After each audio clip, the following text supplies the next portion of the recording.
The sound of the door closing behind her is the sound of my life slipping through my fingers. That's it. She's gone. I stand there, frozen in place. The silence fills the apartment, the kind that feels heavy, like it's pressing down on your chest. A silence that's almost too loud.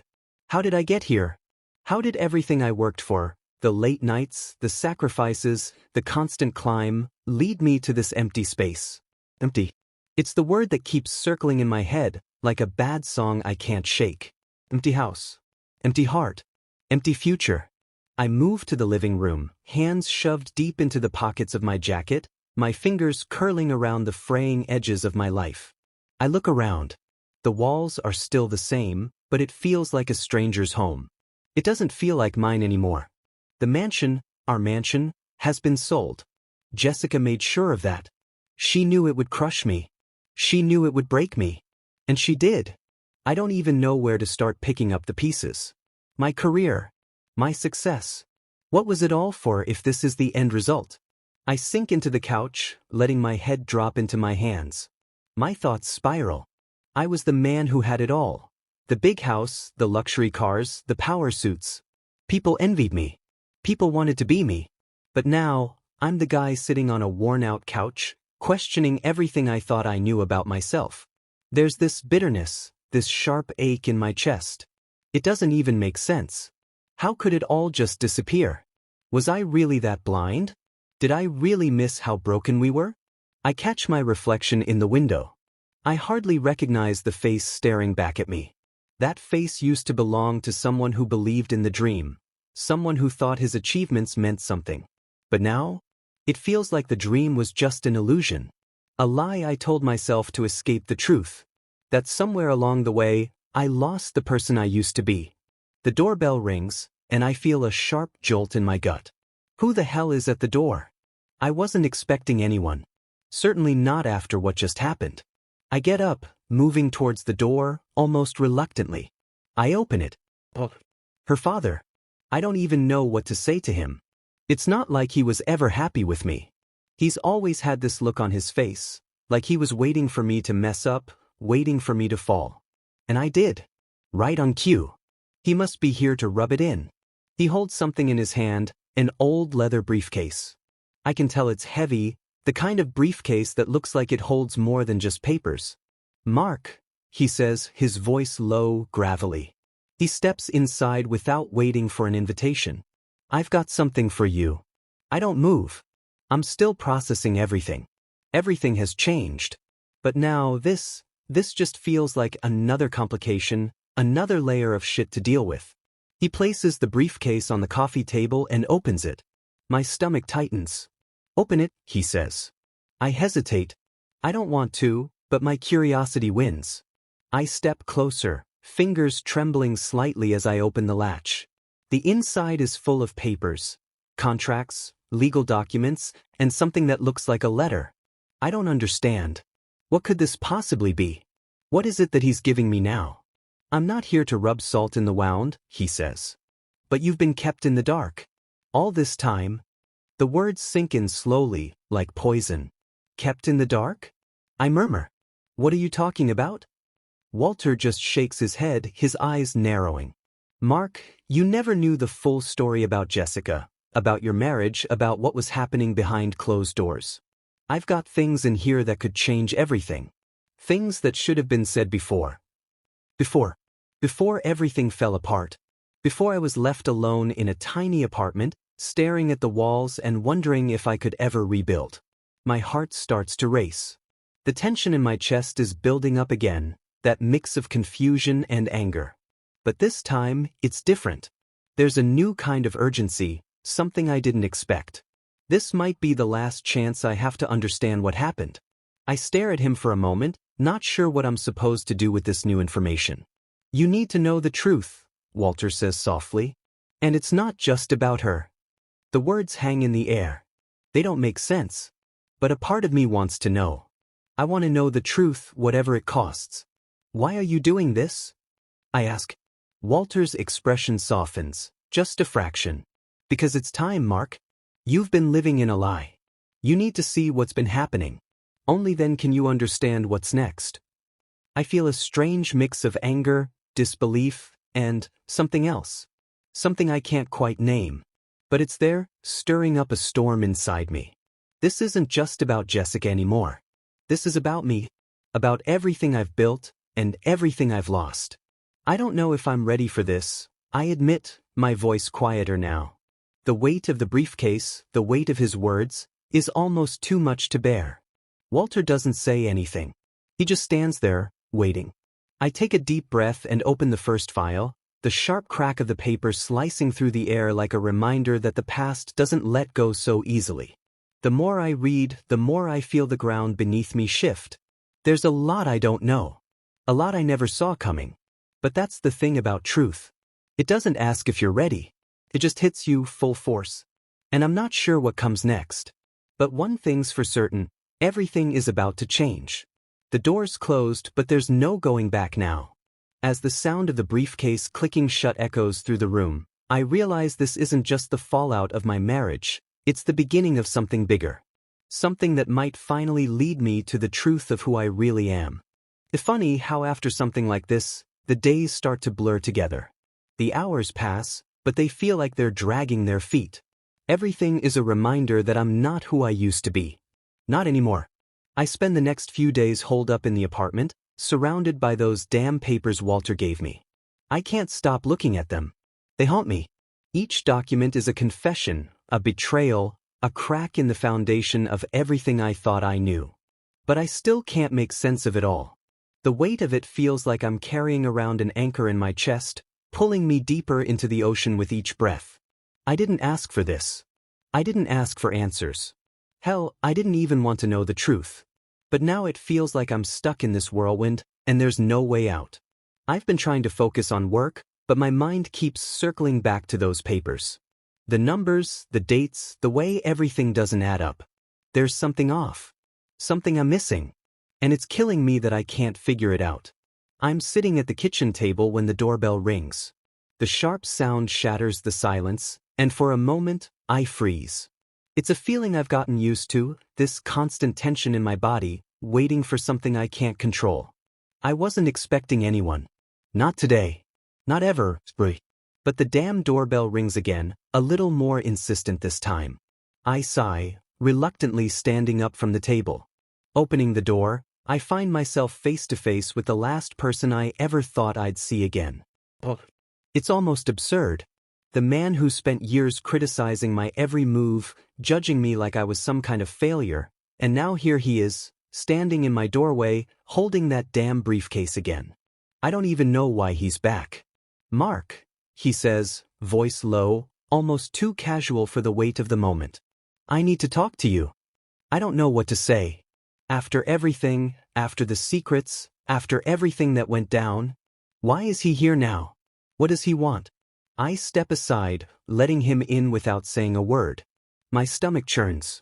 There's something about the way he walks into the apartment like he owns the place. It's that same air of superiority, like he's somehow the one with the answers, like I'm the one still stumbling in the dark. He drops the briefcase on the table like it's nothing.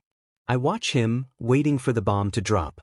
"I told you before," Walter begins, sitting down across from me, "there's more you don't know. You've been living a lie, Mark. And I think it's time you understood the full picture." I lean back in my chair, my body tense. "What more do I need to know? You've already thrown my whole life upside down." Walter leans forward, his hands resting on the table, his eyes locked onto mine. "You think that's all there is? That the divorce was just some petty spat between you and Jessica? That she just walked away because she didn't want to be with you?" I feel the air between us change. There's an edge to his voice, something dark that sends a chill down my spine. He's not just talking about the divorce anymore. This is about something bigger. Something deeper. "You're telling me there's more?" I ask, my voice thick with disbelief. He nods slowly, his lips curling into something between a smirk and a grimace. "There's a lot more. You think you were the one making all the decisions? You weren't. And I think you'll understand that when you look at what I've got for you." I feel my heart rate quicken, a strange combination of fear and frustration building up inside me. My mind is racing, but my body feels frozen. I don't want to know. But I have to know. I can't help myself. He slides the briefcase toward me. It's like he's daring me to open it. I can't stop staring at it, my hands itching to reach for it, to find out what else is hidden inside. I hate the way he looks at me like he knows something I don't, like he's been holding all the cards this whole time. You've already given me enough, Walter, I say, trying to keep my voice steady. You've already turned my world upside down. What more do you want from me? Walter's eyes soften just a little, but there's still that distant, calculating look behind them. What I want, Mark, is for you to stop being so damn blind. This isn't just about Jessica anymore. It's about you. And it's about everything you've built. It's about understanding who you really are, and who you've been pretending to be. The words hit harder than I expected. There's something in the way he says it, something in his tone that makes my stomach twist. He's right, isn't he? Everything I've built, all the work, the success. What does it mean if I'm just fooling myself? I don't want to admit it. I don't want to face that truth. But there it is, staring me in the face. I swallow hard, feeling the weight of the moment. So what now? What am I supposed to do with this? Walter stands up, his chair scraping against the floor. He doesn't answer immediately, just watches me, the silence thick and heavy between us. You'll figure it out, he says quietly. But first, you need to understand what happened. You need to understand what's been kept from you. And I think it's time you knew exactly what you're dealing with.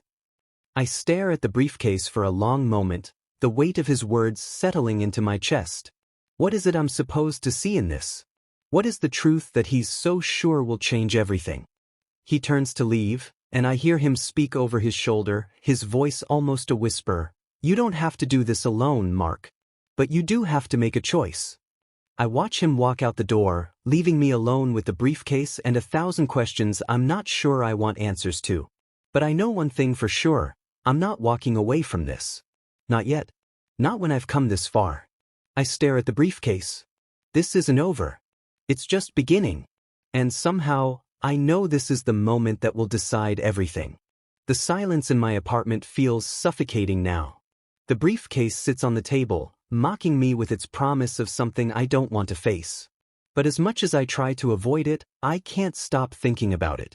The weight of Walter's words hangs over me, like a shadow that's impossible to escape. You've been kept in the dark, he said. But about what? I've tried to ignore the briefcase. I've tried to tell myself that I don't need to open it, that I don't care about what's inside. But that's the thing about truth, it doesn't give you the option to look the other way. It's always there, tapping at the back of your mind, pushing you towards something you're not ready to see.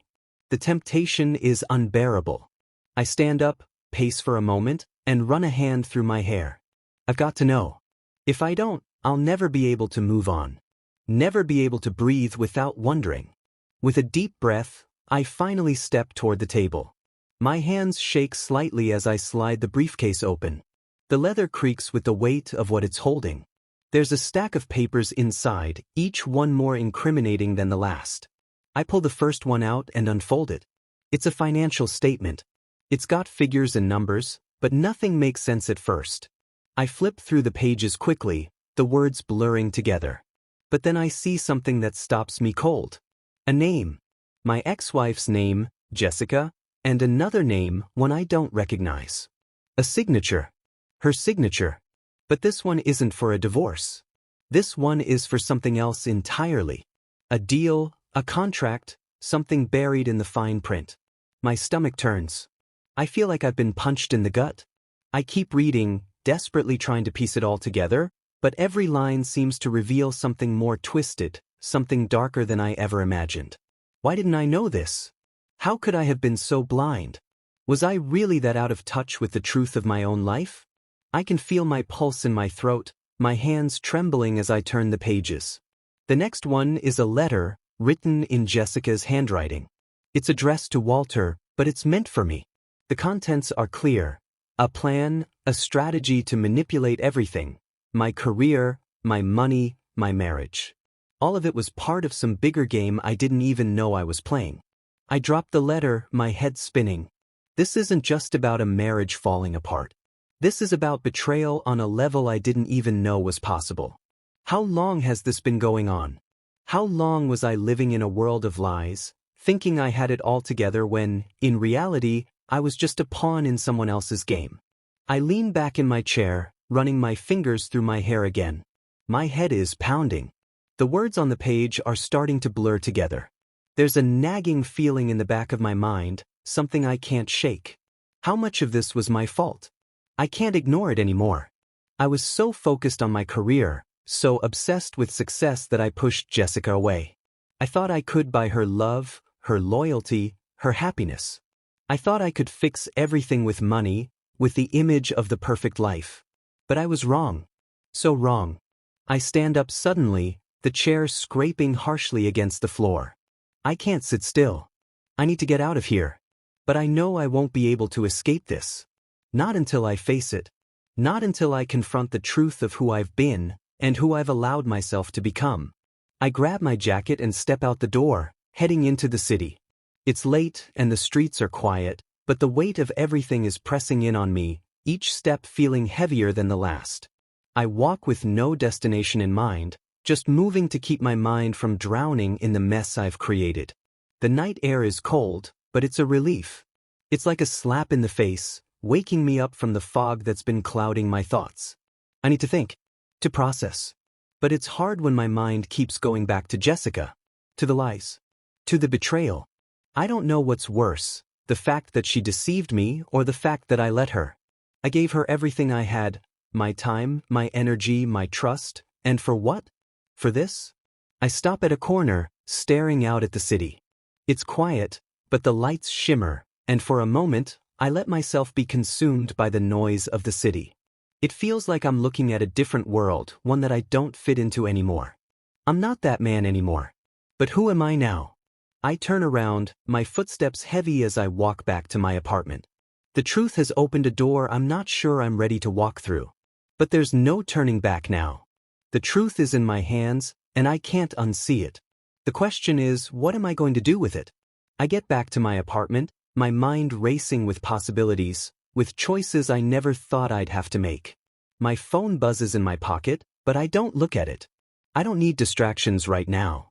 I sit back down at the table, staring at the papers spread out before me. It's overwhelming. But I can't look away. I have to face this. I have to understand what's been hidden from me. I need to know who I am now, because the man I was is gone. I take a deep breath, steadying myself for the next step. It's not going to be easy, but nothing worthwhile ever is. I know the path ahead will be messy, but it's the only one that will lead me to the truth. And if I'm going to rebuild my life, I need to start here. With the truth. With everything that's inside this briefcase. And maybe, just maybe, with the man I used to be. But first, I have to face the choices I've made. And the ones that are still ahead. The first light of morning doesn't feel like a new day. It feels like another chance to get it wrong. The weight of everything is still pressing on me, suffocating me in the silence of my apartment. The briefcase is sitting on the table, like it's daring me to open it again, to uncover the truth I've been avoiding. But what happens once I know everything? What happens after the truth? I haven't slept. I couldn't. Not after last night. The shock of everything Walter revealed has me twisted up inside. Jessica. My career. My entire life.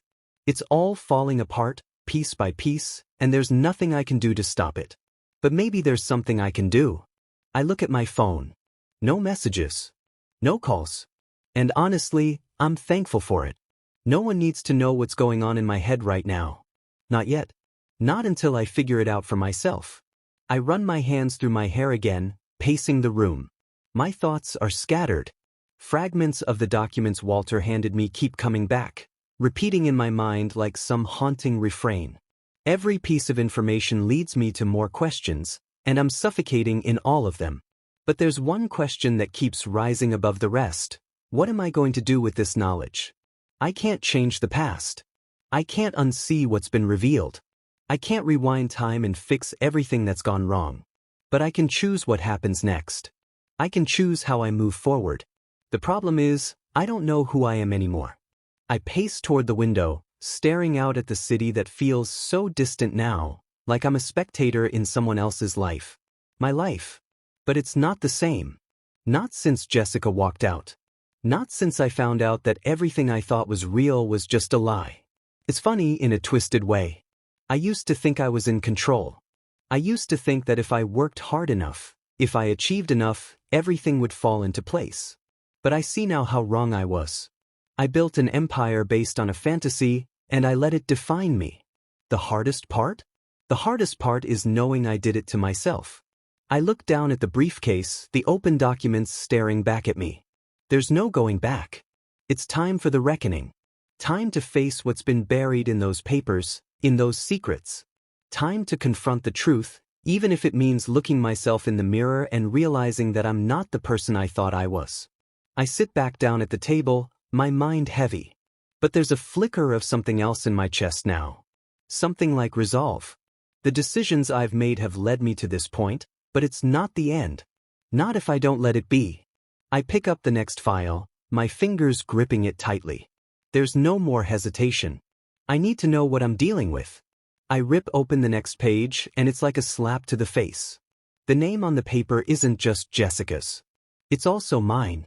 My name, next to hers, signed on a contract. A deal. A business venture I never knew about. A financial arrangement I never signed off on. It's all there, black and white. Her signature. My signature. The fine print is a blur, but I can see enough to know that this wasn't just about a broken marriage. This was about something much bigger. Something that cuts deeper than I thought.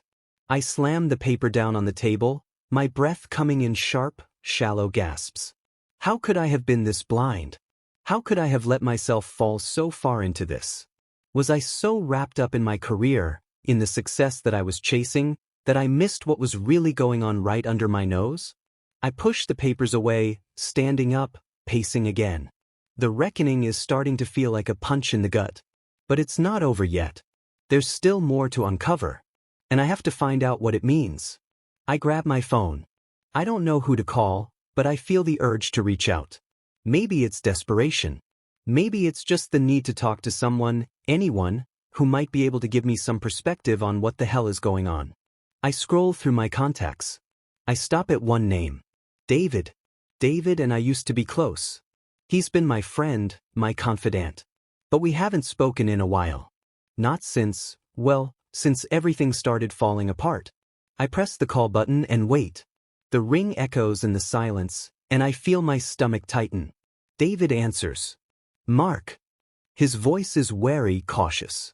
Like he's not sure what to expect. I'm not sure either. But I need this. I need him. David. I need to talk. I don't know what to do. There's a pause on the other end, and then he sighs. I'm listening. I take a deep breath, my thoughts swirling. I don't know where to start, but Jessica and Walt. There's more to everything than I thought. More than I ever imagined. And I don't know if I can deal with it alone. David doesn't say anything at first. But I can hear the shift in his voice when he responds. Mark, what's going on? What are you holding on to?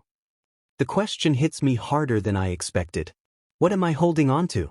My pride? My career? My image? The truth? The word feels heavy in my mouth.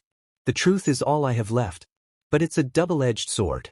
Because once I face it, once I confront it, there's no going back. I don't know, I admit, my voice cracking for the first time in days. But I can't keep pretending I have it together. I can't keep running from this. David doesn't say much, but I can feel the weight of his silence. He's been where I am now. He's walked through the fire, just like I'm about to. Then face it, he says quietly. But know this. Once you do, you can't unsee it. You'll have to choose what to do next. And it won't be easy. I hang up the phone, the silence in my apartment swallowing me whole. I'm not sure what's coming next. I don't know if I'm ready for it. But for the first time in a long time, I feel like I'm at a crossroads. And this time, I can't run. I can't hide from the truth anymore. The reckoning has arrived, and it's time to face it, head on. I thought I had everything figured out. I thought I knew who I was, what I wanted, and where I was going. But that illusion shattered the moment I opened that briefcase. The truth has a way of doing that, taking everything you thought you knew and burning it to the ground. But now, with the wreckage of my old life scattered around me, I'm left standing in the ashes. And I have a choice to make: let it consume me or rebuild. It's been a week since I confronted the truth, and every day feels like a battle. I've been avoiding the apartment, avoiding myself. The silence is suffocating, and the emptiness in the spaces where Jessica used to be weighs on me like a stone in my chest. The walls are still lined with memories I'm not sure I want to face. I've been sleeping on the couch, too exhausted to bother with anything else. But I can't keep doing this. I can't keep hiding from what's real. I drag myself out of bed this morning, a strange sense of resolve settling in. I don't have answers yet. I don't have a plan. But I know one thing for sure: I need to start over. I need to rebuild. Not just my life, but myself. I stand in front of the mirror, staring at my reflection. I don't recognize the man staring back at me. He's worn down, tired, his face marked by the weight of regret. But underneath it all, I see a flicker. A spark. It's buried, but it's there. I need to find it again. The man I used to be, the man I can still be. The one who made things happen, the one who didn't let fear or doubt hold him back. I don't know how I'm going to do it yet, but I have to try. I grab my phone and send a message to David. We need to talk. I'm ready to face this. It's a simple message, but it feels like the first step toward something new. He responds almost immediately. Good. Let's meet at 4. I take a deep breath and push myself into motion. The first thing I need is a change of scenery. I can't keep hiding here. I take a long walk through the city, the sounds of traffic and people humming around me. The city used to feel like a place where I was in control, like I could carve out my own space, make my mark. Now it feels like a maze, one I'm struggling to navigate. But I keep walking. I don't know where I'm going, but the simple act of moving forward feels like a victory. When I get to the cafe, I see David sitting at a table by the window, a coffee cup in his hand, his eyes focused on something in the distance. He looks up when I sit down across from him, a small, knowing smile on his face. "Hey," he says quietly. "You look better." I nod, even though I don't feel better. I'm getting there. David studies me for a moment, then leans forward. "So, what's the next step? What's the plan?" I stare at my coffee cup, unsure of where to start. How do I explain everything I've been through? How do I put the pieces of this broken life back together? I'm not sure, I admit, my voice rough. But I know I can't keep doing nothing. I can't keep pretending like I've got it all figured out. I don't. But I'm ready to rebuild. David nods slowly, his gaze steady. That's the first step, man. Admitting you don't have it all figured out. Most people never do. I can't help but chuckle at that. Yeah, I used to think I had it all under control. But now, I'm not so sure about anything. David leans back in his chair, taking a sip of his coffee. That's okay. The first step to rebuilding is accepting where you are. You can't move forward until you face the truth of where you're at right now. I nod, the weight of his words sinking in. It's so simple and yet so difficult. But it's true. I can't fix anything until I stop pretending I don't have a problem. I don't know where to begin, I say, looking at him with frustration. How do you rebuild when everything you thought you knew is gone? David smiles softly. Start small. The big things come later. But you can start with yourself. Take care of you first. Work on your confidence, your mindset.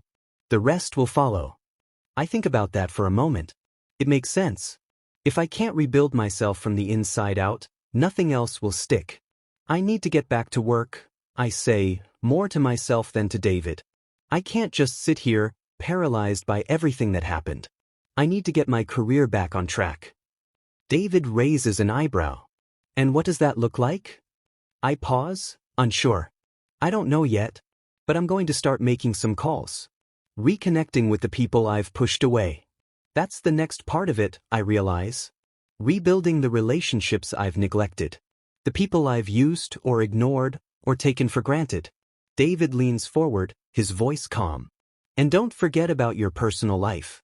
You can't just focus on work and ignore the rest of it. I know what he's saying and I feel a twinge of guilt. There's more to my life than just my career. But where do I even begin with that? With her? I can't fix everything at once, I murmur. David nods. No, you can't. But you can fix what's in front of you.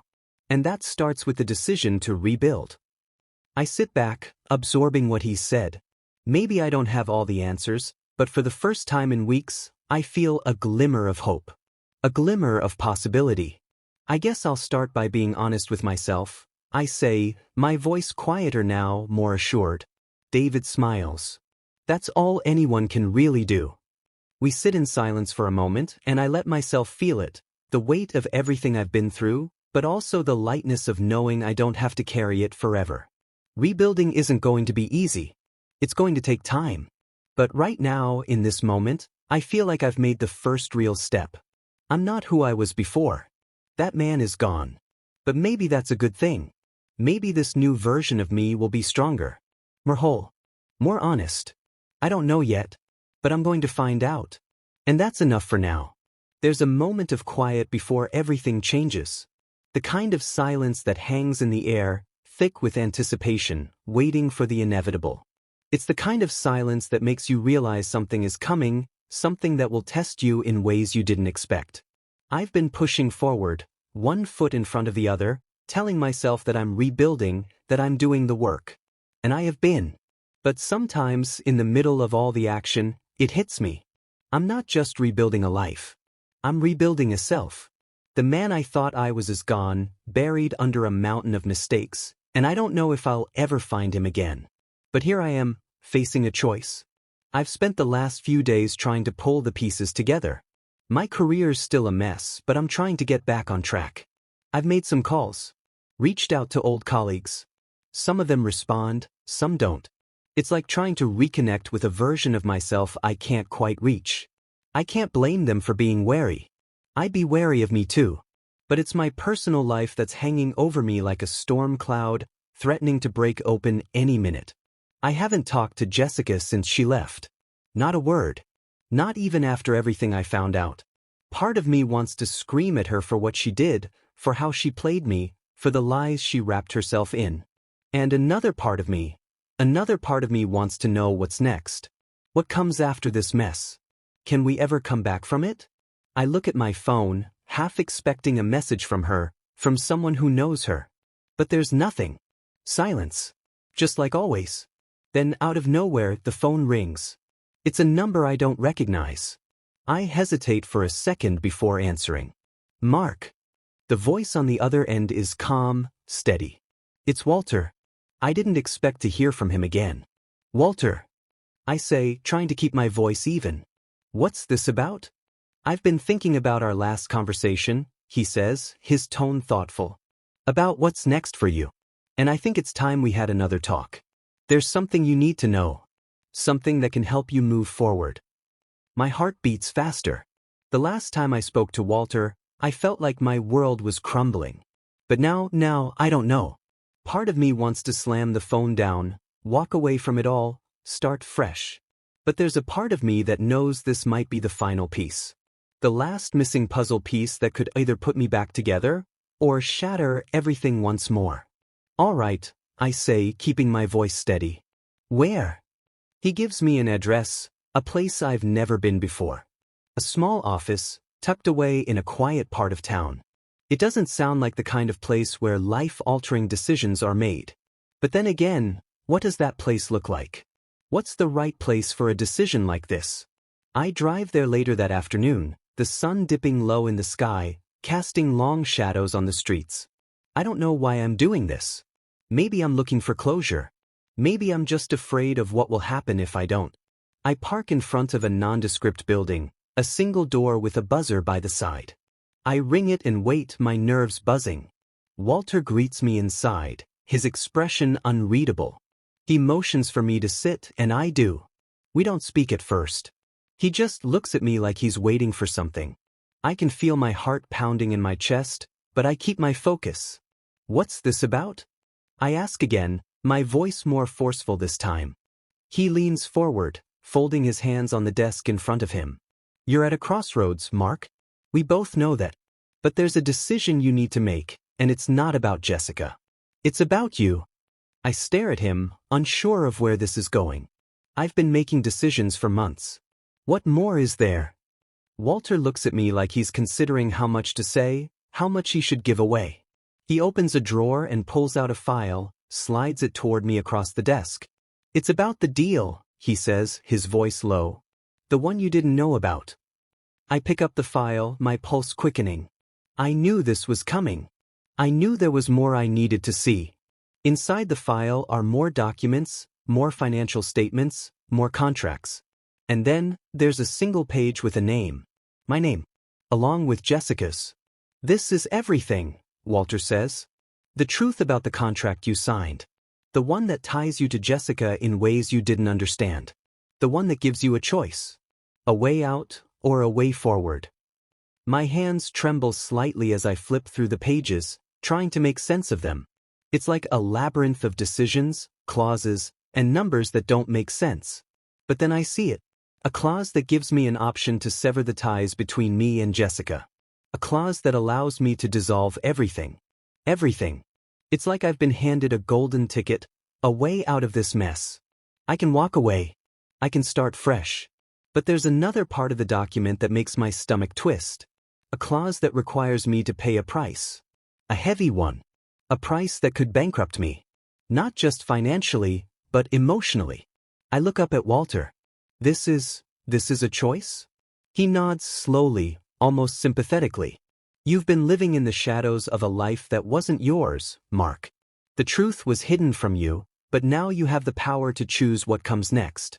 You can walk away, pay the price, and leave all of this behind. Or, you can fight for something different. Something better." I feel like I'm drowning in the weight of it all. This choice, it's not just about money, or Jessica, or my career.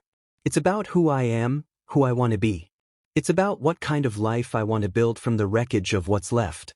I sit there, the papers in front of me, the weight of them pressing down. Walter's right. This is the moment of truth. The choice is mine. But the question is, which path do I take? I don't know yet.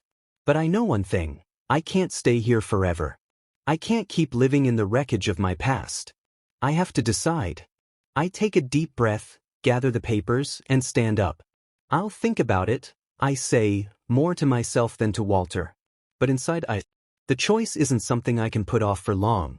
The future is waiting. And it's time to choose which direction I'll walk. I've spent my whole life waiting for moments to define me. For something external to come along and force my hand, to give me a reason to change, a reason to step up. I always thought that if I worked hard enough, achieved enough, everything else would fall into place. But now I see how wrong I was. The choice I've been holding on to, the one that's been hanging over me like a sword ready to fall, it's not the thing that's going to define me. I am. I never truly understood that before. I thought I was waiting for some kind of sign, some perfect opportunity to finally get it right. But it's not about waiting anymore. It's about acting. It's about choosing who I want to be, not letting someone else's decisions, or my past mistakes, decide that for me. When I left Walter's office, I didn't have all the answers. In fact, I had more questions than ever. But there was one thing I was sure of. I could either let this choice paralyze me, or I could take control of it. And I'm tired of letting life just happen to me. I wake up the next morning with a clear mind. The weight of the decision still lingers, but it doesn't feel like a burden anymore. It feels like a challenge. A chance to take everything that's happened to me, the pain, the mistakes, the broken pieces, and turn it into something that belongs to me. I grab my phone. No hesitation. I call the number that's been sitting in my contacts for days. "David," I say when he picks up. My voice is steady, more confident than it's been in weeks. I made my choice. I'm not running anymore. I'm going to take back control of my life. All of it. David doesn't say anything right away. I can almost hear the surprise in his silence. "Are you sure?" I pause. It's a simple question, but the weight of it lands heavy in my chest. Am I sure? For the first time in a long time, I know I am. "I'm sure," I say. I'm done being afraid of what's next. I'm done hiding from myself. Whatever it takes, I'm going to rebuild. There's a quiet understanding on the other end. Good. That's the right choice. But you've got to be ready for what's coming. It won't be easy. I'm ready. I end the call, feeling the weight lift off my shoulders. For the first time, I don't feel like I'm being dragged along by the current. I feel like I'm finally swimming in my own direction. I walked to the office later that morning, each step feeling more certain than the last. The decision I made yesterday is not just about a contract or a financial agreement. It's about me. It's about taking responsibility for everything that's happened and choosing how I move forward. When I walk into the office, my assistant greets me with a nervous smile. She knows I've been distant lately, knows I've been wrapped up in personal issues. But there's something different today. There's a shift in the air. A change that's palpable even to her. "You're here early," she says, her voice a little tentative. I nod. "I'm ready to get back to work." She raises an eyebrow, clearly surprised, but I can see the relief in her eyes. "I'll get you the reports for the day." As she leaves, I sit at my desk, the piles of paperwork in front of me. It's overwhelming as always. But today it's different. Today, I'm not afraid of it. Today, I'm taking control. I go through the reports, reviewing the projects, making decisions with purpose, not just going through the motions. For the first time in months, I feel like I'm in the driver's seat of my own life, not just a passenger. There's a knock on the door, and it pulls me out of my thoughts. "Come in," I say, my voice firm. It's one of my senior employees, Mark. He looks a little anxious, like he's unsure how to approach me after everything that's happened. "Hey, I wanted to check in with you. See how you're doing." I pause. Mark's been with me for a while now. He knows what's been going on, even if he doesn't know the details. "I'm doing better," I say, my voice steady, confident. I meet his eyes and offer a small smile. "I'm ready to move forward. And I need the same from you. This company, it's not just about me anymore. It's about all of us. We either rise together or we fall apart. So I need you to step up." Mark looks surprised by my words, but he nods, determination flashing across his face. "Got it, Mark? I'm with you." And just like that, something shifts. The weight that's been hanging over me feels lighter. It's still there, but I can carry it now. Later that afternoon, I drive to the gym. I need to clear my head, push myself physically, and remind myself of what it feels like to fight. It's not just about my career anymore. It's about my whole life. When I step onto the treadmill, I set the pace slow at first, feeling the rhythm of my own breath. Slowly, I start to pick up speed. Each step is like a small victory. I've been avoiding this for so long, avoiding the fight, avoiding the work. But now, I'm leaning into it. I push myself harder, faster, until I'm running at full speed, my heart pounding, the sweat pouring down my face. But I don't stop. I keep going. This is what it feels like to be empowered. This is what it feels like to take control of your own life. And when I step off the treadmill, I feel stronger. Not just physically, but mentally. I've reclaimed something inside of me. A piece of me I thought I'd lost. The choice I made wasn't easy. It never is. But it was necessary. The road ahead won't be perfect. I'll make mistakes. I'll face setbacks. But I'm not afraid anymore. I'm not hiding from myself.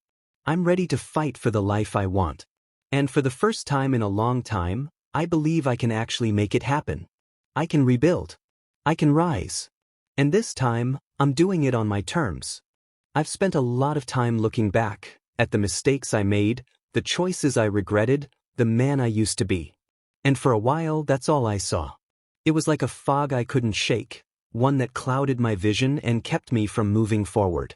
But now, as I stand at the threshold of something new, something different, I realize that I don't have to keep looking back. I can look ahead. It's funny how life works. You think you're in control, that you have it all figured out, but then something happens. A shift, a crisis, a moment of clarity, and everything changes. And it's not the event itself that changes you. It's how you respond to it. I look at the city around me as I step out onto the sidewalk, feeling the cool morning air against my skin. There's a sense of possibility here. A sense that, maybe for the first time in my life, I'm standing exactly where I'm supposed to be. The past few months have been a whirlwind, an emotional roller coaster that forced me to face truths I didn't want to confront.